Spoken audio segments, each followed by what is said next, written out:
Saudi अरब और शाम ने सिफारती ताल्लुकात बहाल करने पर इत्तेफाक कर लिया है। सऊदी वज़ारत ख़ारजा की जानिब से जारी एक बयान में कहा गया कि सऊदी अरब ने शाम में सिफारती मिशन में काम दोबारा शुरू करने का फ़ैसला किया है।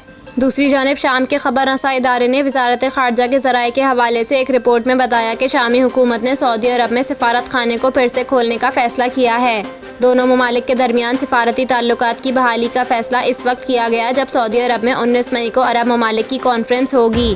ख्याल रहे कि सऊदी अरब और शाम के दरमियान सिफारती ताल्लुकात एक दिहाई से ज़ायद अरसे से मुनक़ता थे।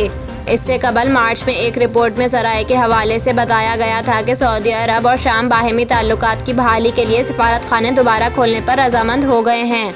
मई के आगाज़ में अरब लीग के वज़राए ख़ारजा के इजलास में शाम को अरब लीग में दोबारा शामिल करने की करारदाद मंजूर की गई थी।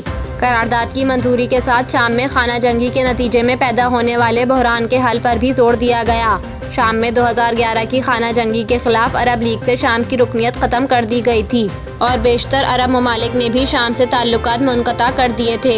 इसी तरह अप्रैल 2023 में सऊदी वज़ीर ख़ारजा शहज़ादा फैसल बिन फरहान ने शाम के दारुल हुकूमत दमिश्क का दौरा करके शामी सदर बशार अल असद से मुलाकात की थी।